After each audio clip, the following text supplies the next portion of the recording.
जी तो बच्चों next problem 5.6 ये हम करते हैं। तो फर्स्ट ऑफ ऑल इसकी statement, a 1000 kilogram car travelling with a speed of 144 kilometre per hour. एक कार है जो कि 144 किलोमीटर पर आवर की स्पीड से ट्रैवल कर रही है और उस कार का मैस है 1000 kilogram. Round a curve of radius 100 metre. एक ऐसे सर्कुलर पाथ में वो घूम रही है जिसका रेडियस 100 मीटर है। Find the necessary centripetal force.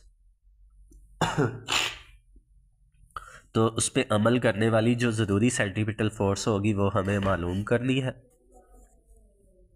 Mass of the car 1000 kilogram, speed उसकी 144 किलोमीटर पर आवर। हमें क्योंकि पता है स्पीड का ऐसा यूनिट मीटर पर सेकंड है, इसलिए किलो की जगह 1000 आ जाएगा और एक घंटे में 3600 सेकंड होते हैं। 3600 पे हम कर देंगे डिवाइड। तो ये 2 ज़ीरो इन 2 ज़ीरो से कट जाएंगे। 144 को 10 से मल्टीप्लाई करके 36 पे डिवाइड करें तो स्पीड आ जाती है 40 मीटर पर सेकंड। जिस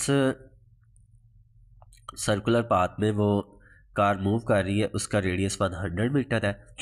तो ज़रूरी सेंटीमीटर फोर्स निकालनी है एफ सी। तो एफ सी इक्वल होता है mv²/r के। आप लोगों को फॉर्मूला मैंने ड्राइव करवाया था सेंटीमीटर फोर्स वाले टॉपिक में। तो m की वैल्यू 1000, v की वैल्यू 40 उसका स्क्वायर और r की वैल्यू 100। ये 2 ज़ीरो इससे कट जाएंगे, बाकी 10 बच जाएगा। 40 का स्क्वायर ले तो ये 1600 आता है। 1600 को 10 से मल्टीप्लाई कर दें 16000। तो इसको साइंटिफिक नोटेशन में लिखने के लिए इसका पॉइंट यहाँ पे होगा लास्ट पे। 1 2 3 4 1 2 0 हिस्से के बाद डिजिट लगाने के लिए पॉइंट को हम लेके जाएंगे 4 इंच से। तो सेंटीमीटर फोर्स आ जाएगी 1.6 इंटू 10⁴ न्यूटन। नेक्स्ट प्रॉब्लम 5.7, ये हमने आगे टॉपिक करना था लेकिन कोई नहीं, इजी सा फॉर्मूला है तो हम कर लेते हैं। कल टॉपिक भी ये पढ़ लेंगे। What is the least speed at which an aeroplane can execute a vertical loop of 1 kilometre. एक एरोप्लेन है जो कि एक वर्टिकल लूप बना रहा है। कितने रेडियस का? 1 किलोमीटर रेडियस का। हमें उसकी लीस्ट स्पीड मालूम करनी है so that there will be no tendency for the pilot to fall down at the highest point. और पायलट के पास कोई टेंडेंसी भी नहीं है कि वो उसको हाईएस्ट पॉइंट से फॉल करवा दे।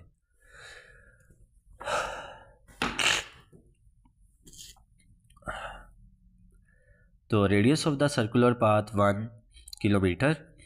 किलोमीटर हमें पता है ऐसा यूनिट नहीं है, तो ऐसा यूनिट मीटर में से हम कन्वर्ट करेंगे। 1 किलो की जगह 1000 आ जाएगा। 1 से 1000 का मल्टीप्लाई कर दिया तो 1000 ही आ जाना। हमें उसकी स्पीड मालूम करनी भी। तो ये फार्मूला हम आगे पढ़ेंगे आर्टिफिशियल सैटेलाइट वाले टॉपिक में। v इक्वल होता है जी आर का स्क्वायर रूट। तो g की वैल्यू आपको पता है 9.8 है, r की वैल्यू 1000। इनको मल्टीप्लाई कर दें तो ये आंसर आता है। स्क्वायर रूट लें तो 99 मीटर पर सेकंड उसकी स्पीड होगी। आगे प्रॉब्लम नंबर 8।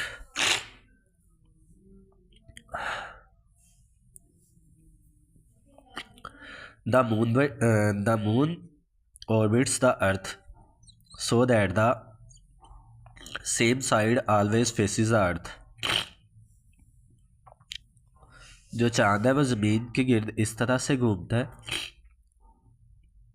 कि जो ज़मीन है वो चांद की सेम साइड को फेस करती है, देखती है।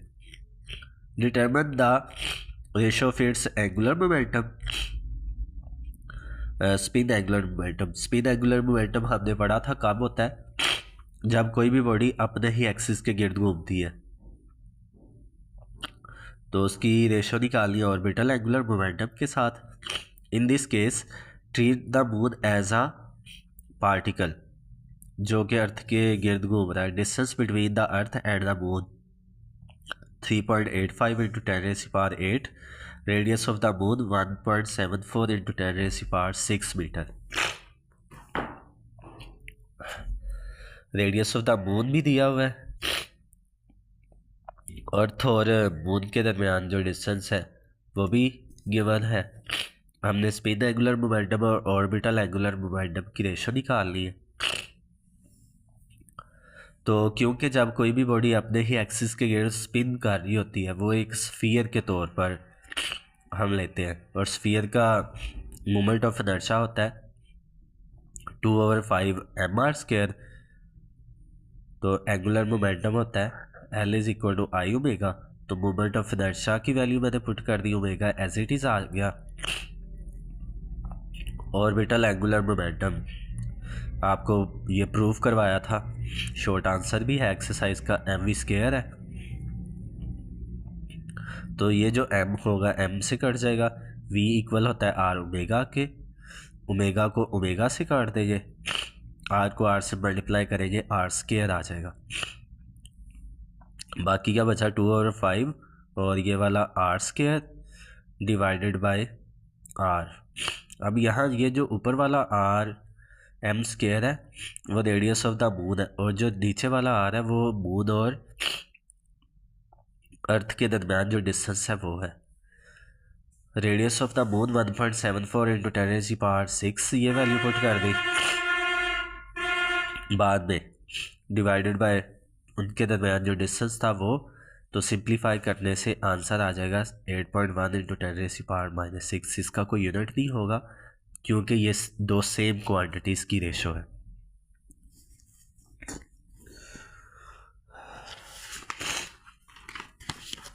आगे प्रॉब्लम नंबर 9।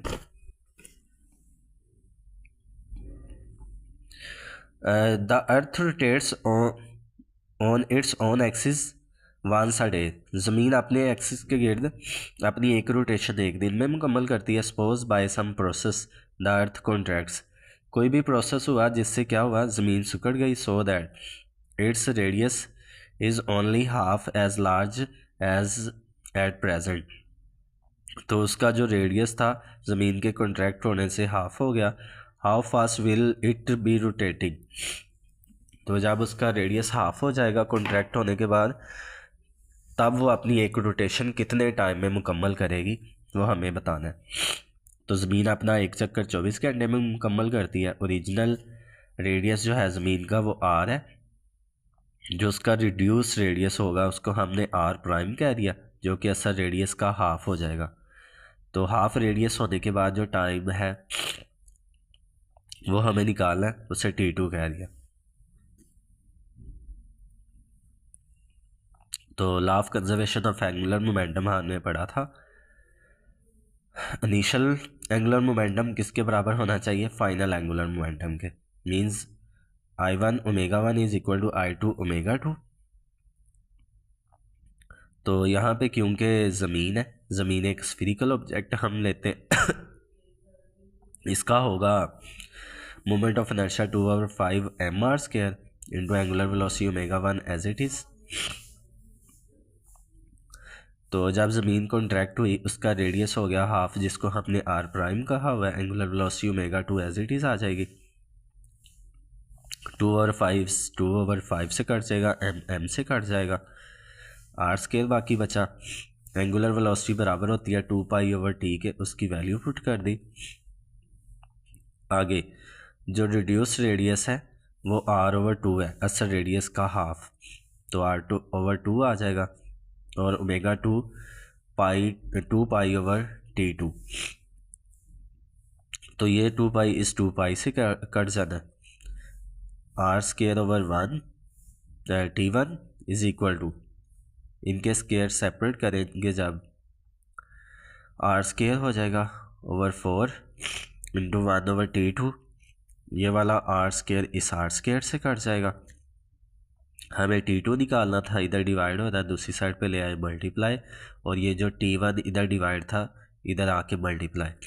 T1 की वैल्यू थी 24 और इसको 4 पे डिवाइड करेंगे तो जब ज़मीन कॉन्ट्रैक्ट हो जाएगी, कॉन्ट्रैक्ट होने के बाद उसका रेडियस हाफ रह जाएगा, तो तब वो अपने एक्सिस के गिर्द अपना एक चक्कर 6 घंटों में मुकम्मल करेगी।